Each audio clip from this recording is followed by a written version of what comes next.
샬롬. 주 안에서 사랑하는 우리 성도 여러분, 무더위 또 갑작스러운 폭우가 내리는 가운데서 여러분의 건강과 또 안전을 위해서 함께 기도합니다. 아무쪼록 이제 얼마 남지 않은 여름 이 무더위 잘 보낼 수 있기를 바라고, 또 내일은 벌써 입추가 다가와 있습니다. 아무쪼록 이 모든 것도 지나는 과정이겠죠. 조금 있으면 우리가 굉장히 또 좋아하고 또 사람 살기에 좋은 그런 계절, 또 가을이 돌아올 것입니다. 함께 그런 날을 기다리면서 오늘 우리 큐티 함께 진행하도록 하겠습니다. 오늘은 사도행전 22장 10절부터 21절 말씀을 우리 같이 보도록 하겠습니다. 우리 같이 기도합니다. 하나님 아버지, 오늘 또 하나님께서 우리에게 선물로 주신 귀한 날, 은혜 베푸시고 사랑 베푸신 이 복된 날 무사히 잘 보낼 수 있음에 감사합니다. 하나님, 이 모든 주신 시간에 대해서 원망이나 불평하지 않게 하시고 늘 감사함으로 주어진 시간들을 복되게 보낼 수 있게 해 주시옵소서. 하나님, 이제 벌써 저희 요양원을 개원하고 이제 1년이 지난 이 시간 속에서 또 금번 토요일 날 개원 기념식 또 축하 공연을 하려고 합니다. 하나님께서 우리 모든 어르신들과 우리 직원들 또 오시는 우리 보호자님들 또 축하객들 하나님께서 건강 지켜주시고, 또 그 자리가 복된 자리요, 주님의 영광을 드러낼 수 있는 자리요, 또 함께 즐거움과 또 새로운 활력소를 얻는, 또 삶의 보람을 느끼는 그런 복된 날로 하나님 삼을 수 있도록 은혜와 사랑을 베풀어 주시옵소서. 특별히 여러 가지 건강상으로 어려운 그런 시기인데 하나님께서 그날 오시는 모든 분들 위해 안전과 건강 지켜 주시옵소서. 예수님의 이름으로 기도하며 축복하며 기도합니다. 아멘. 자, 우리 함께 하나님 말씀을 보겠습니다. 사도행전 22장 10절부터 21절의 말씀을 보겠습니다. 오늘 2024년 8월 6일입니다. 오늘 화요일 맞이해서 말씀 함께 읽겠습니다. 자, 함께 읽겠습니다. 내가 이르되 주님 무엇을 하리이까? 주께서 이르시되 일어나 다메섹으로 들어가라. 내가 해야 할 모든 것을 거기서 누가 이르리라 하시거늘 나는 그 빛의 광채로 말미암아 볼 수 없게 되었으므로 나와 함께 있는 사람들의 손에 끌려 다메섹에 들어갔노라. 율법에 따라 경건한 사람으로 거기 사는 모든 유대인들에게 칭찬을 듣는 아나니아라 하는 이가 내게 와 곁에 서서 말하되 형제 사울아 다시 보라 하거늘 즉시 그를 쳐다보았노라. 그가 또 이르되 우리 조상들의 하나님이 너를 택하여 너로 하여금 자기 뜻을 알게 하시며 그 의인을 보게 하시고 그 입에서 나오는 음성을 듣게 하셨으니 내가 그를 위하여 모든 사람 앞에서 내가 보고 들은 것의 증인이 되리라. 이제는 왜 주저하느냐? 일어나 주의 이름을 불러 세례를 받고 너의 죄를 씻으라 하더라. 후에 내가 예루살렘으로 돌아와서 성전에서 기도할 때에 황홀한 중에 봄에 주께서 내게 말씀하시되 속히 예루살렘에서 나가라. 그들은 내가 내게 대하여 증언하는 말을 듣지 아니하리라 하시거늘 내가 말하기를 주님 내가 주를 믿는 사람들을 가두고 또 각 회당에서 때리고 또 주의 증인 스데반이 피를 흘릴 때에 내가 곁에 서서 찬성하고 그 죽이는 사람들의 옷을 지킨 줄 그들도 아나이다. 나더러 또 이르시되 떠나가라. 내가 너를 멀리 이방인에게로 보내리라 하셨느니라. 아멘. 자, 오늘 말씀의 이제 제목은 증인으로 부르심입니다. 자, 이 본문은 이렇게 요약되어 있습니다. 갑자기 바울에게 비춰진 광채로 인해서 사도 바울이 볼 수 없게 되었습니다. 자, 앞을 볼 수 없는 그 상황 속에서 바울은 주님의 지시를 따라 사람들의 손에 이끌려서 다메섹으로 들어가게 됩니다. 자, 그곳에 들어가자 아나니아가 바울을 다시 보게 하고 하나님께서 그를 선택하셔서 증인이 되게 하실 것을 알려주십니다. 그곳에서 바울은 세례를 받고 기도하는 가운데 주님께서 자신을 이방인에게로 보내신다는 말을 듣게 되는 것으로 오늘 본문이 요약되어 있습니다. 자, 어제도 제가 말씀을 잠깐 드렸습니다. 이 바울의 특별한 이 다메섹으로 올라가는 길에서의 이 영적 체험, 이것은 사도행전 9장에도 나오고 22장 오늘 본문에서 나오고 있습니다. 가장 중요한 타이밍에 사도 바울은 자신의 이 특별한 영적 경험들을 그들에게 전함을 통해서 자신의 어떤 사도직의 어떤 정당성들을 이야기합니다. 결국은 자신이 원해서 이 사역을 감당하는 것이 아니고 이 모든 사역은 전적으로 이 하나님께서 부활하신 예수를 만나게 하셨고 바로 그 만남 속에서 자신은 이 콜링, 이 특별한 부르심을 입게 됐다고 말합니다. 이 사도직이 그 근원이, 그 기원이 자신에게 있지 않고 사람에게 있지 않고 전적으로 하나님께로부터, 하시면 부활하신 주님께로부터 이 사명을 부여받았음을 그는 이야기합니다. 특별히 사도행전 9장에서의 이 다메섹에서의 경험은 3인칭으로 나옵니다. 그런데 오늘 사도행전 22장은 1인칭을 사용하고 있습니다. 내가, 나는, 내게 이렇게 1인칭을 사용함을 통해서 자신이 직접 경험한 것들이고 그리고 결국은 예수에게 자신이 부름을 받아서 이 사역을 한 어떤 정당성을 확실히 하고 있는 거죠. 그러니까 3인칭을 사용하면 그런 어떤 뉘앙스가 조금 약화되는 측면이 있지만 오늘은 1인칭을 사용함을 통해서 이건 내가 경험한 것이고 내가 들었다고 말하는 것입니다. 그러니까 이미 지금 아나니아도 뭐라고 말하냐면 네가 그를 위하여 모든 사람 앞에서 네가 보고 들은 것에 증이 되리라 이렇게 말했는데 사도 바울은 이 아나니아가 지금 자신에게 들려준 메시지도 중요하지만 이 모든 경험 속에서 보고 들은 것이 자신이 직접 참여한 것이라고 하는 것을 강하게 어필하고 있는 것입니다. 우리도 그렇잖아요. 3인칭을 통해서 그가, 그녀가 이렇게 말하면 그 주인공이 누군가라고 좀 불확실합니다. 그런데 내가, 나는 이라는 이렇게 주어를 사용하게 되면 이건 분명히 이 글을 쓴 이 주인공은 바로 그 사람 본인인 것을 우리가 캐치하게 되는 것이죠. 자, 오늘 본문은 그렇게 나와 있습니다. 그래서 내가 이르되 주님 무엇을 하리이까? 특별히 사도 바울은 이 다메섹 도상에서의 이 주님과의 만남, 이 영적인 특별한 이 경험 속에서 이 메시지를 얘기해요. 주님 무엇을 하리이까?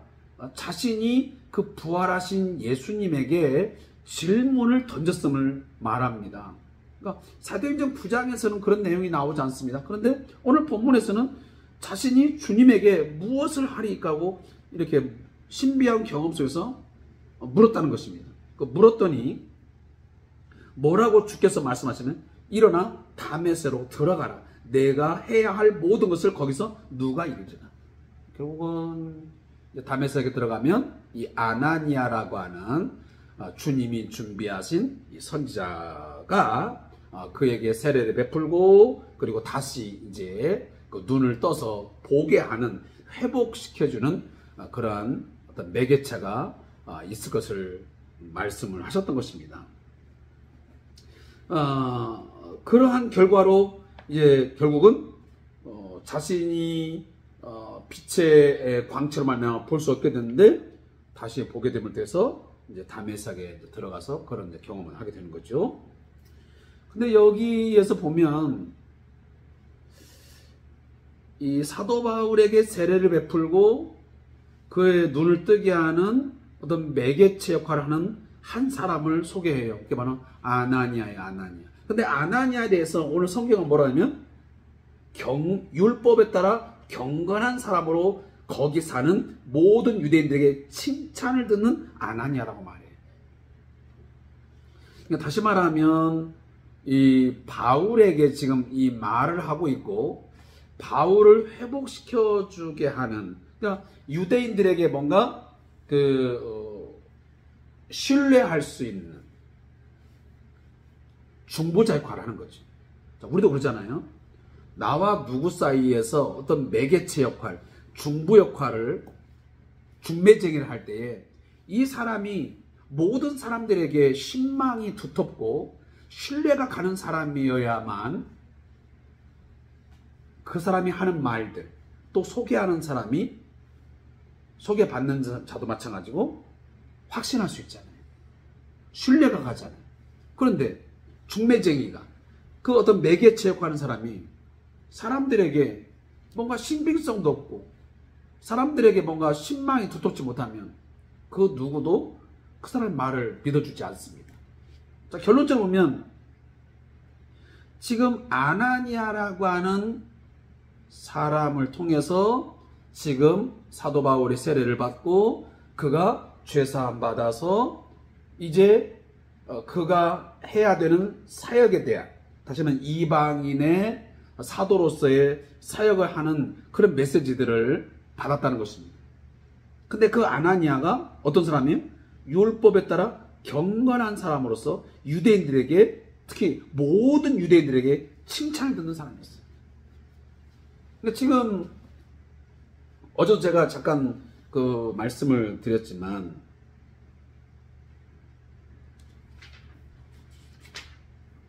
그 안토니오 요새가 있잖아요. 그 층계에 상당히 위에 올라가서 지금 이방인의 뜰에서 사도 바울이 지금 자신의 입장을 변호하는 거거든요. 근데 그 변호를 할 때에 지금 유대인들이 상당 부분 많이 거기에 포진되어 있단 말이에요. 그러면 그 유대인들에게 지금 뭔가를 어필할 때에 이 아나니아라는 사람이 굉장히 율법에 대해서 철저한 사람이고, 그리고 경건한 삶을 사는 사람이고, 그래서 우리 모든 사람들에게 존경과 칭찬을 받는 사람인데, 그 사람 입에서 이런 이야기가 나오는 거 보니 분명 저 사울이라는 사람이 자기 입으로도 유대인이라고 말하고 있고 하는 거 보니 괜찮은 사람이다. 뭔가 지금까지 이 사도 바울에 대해서 거부하고 이 사도 바울은 율법을 거부하는 자이고 유대인들에게서 굉장히 문제가 많은 그런 사람으로 인식됐는데, 이 아나니아 때문에 새로운 인식을 심어주는 거거든요.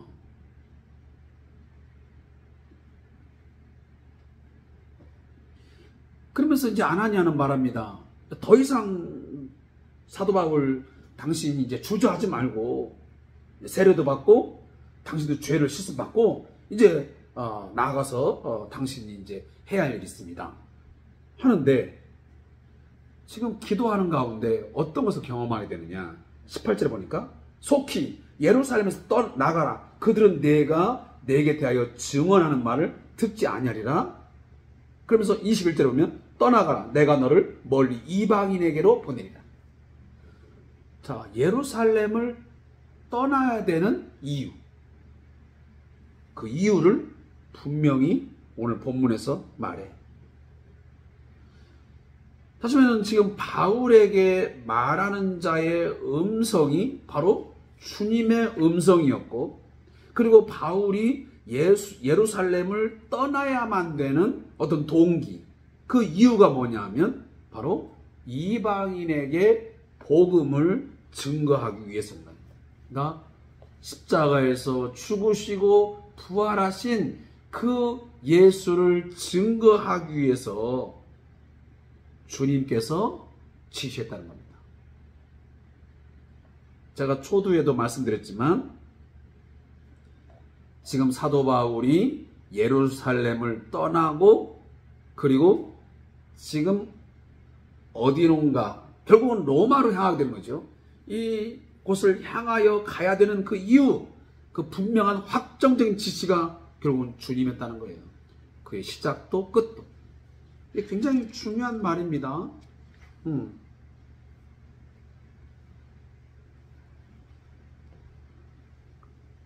결국은 자신의 이방인에게 복음을 전하는 사명, 이것은 주님으로부터 받은 지시요, 주님으로부터 받은 미션, 사명이라는 것입니다. 그리고 그가 친히 보고 들은 것을 주님을 위해서 모든 사람에게 증거해야 되는 사명이 자신에게 있을 말이에요. 그러면서 이제 사도 바울이 이런 얘기를 합니다. 이런 사명을 듣고 나서 나는 과거에 어떤 사람이었냐, 과거의 행적을 자세히 이야기해요. 나는 한때 주님을 믿는 자들을 투옥시키고 때리고 심지어 주님의 증인이었던 스데반 집사를 그가 피를 흘리면서 죽어갈 때 나는 적극적으로 나는 박수를 치면서 인정하고 그 스데반을 죽인 사람들의 옷을 내가 간수했던 아주 적극적으로 참여했던 나는 그런 죄인이었다. 이런 이유를 그가 왜 하는 것입니까? 나는 이제 더 이상 핍박자가 아니라 목숨을 걸고 예수님을 증거하는 이제 증인의 이제 사명을 감당하는 자가 되었다라고 분명히 말하고 있는 것입니다.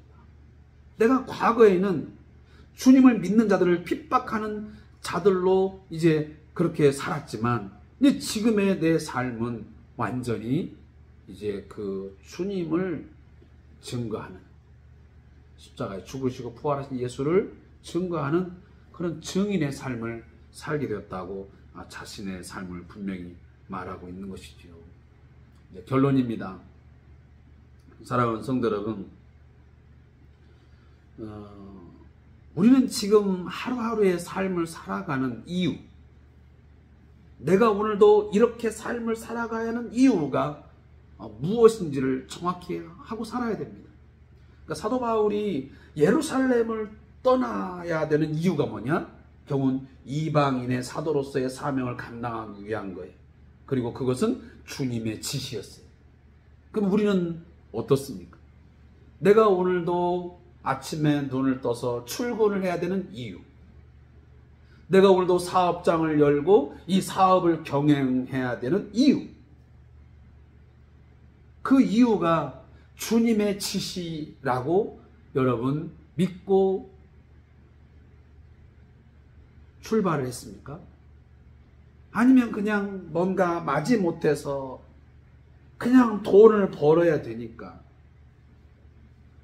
그냥 뚜벅뚜벅 그냥 걸어오고 운전을 하고 사업장에 또 직장에 출근을 하셨습니까?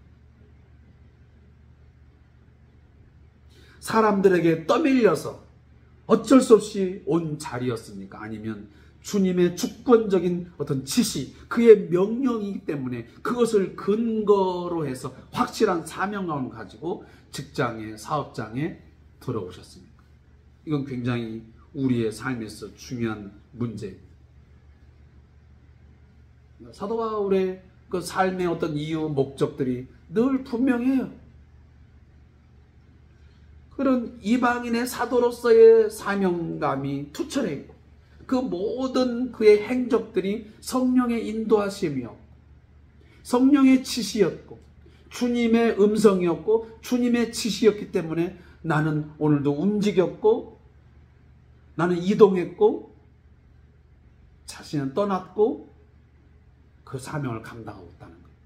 그 과정 속에서 때로는 박해가 있고 비난이 있고 나를 핍박하고 때로는 나를 매이고 죽음의 위협이 있고 이런 것들이 있었지만 나는 그런 것들에 의해서 결코 흔들리거나 그걸 두려워해서 피하지 않겠다고 하는 단호한 어떤 결의, 이런 어떤 신앙적인 결단, 이런 것들이 끊임없이 있으면서 그의 삶이 이렇게 연결되고 있어요. 우리의 삶은 어떻게 링크되고 있는지 한번 돌이켜 볼 필요가 있습니다.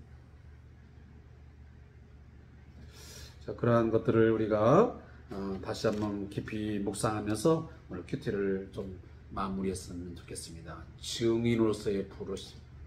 내가 예수의 인격과 삶을 증거하고 내 삶으로 뭔가 실제화시키는 그런 증인으로서의 내가 삶을 오늘도 살아가고 있는가. 그런 콜링에 대한 부르심에 대한 분명한 확신이 내가 갖고 있고 있는가 하는 질문을 좀 우리가 하면서 오늘 하루를 마무리했으면 좋겠습니다. 자, 기도하겠습니다. 하나님, 오늘도 하나님께서 나를 부르시고 내 삶에 대한 사명, 그 지시함이 무엇인지 곰곰이 다시 기도하면서 깨닫는 이 저녁 되게 해 주시옵소서.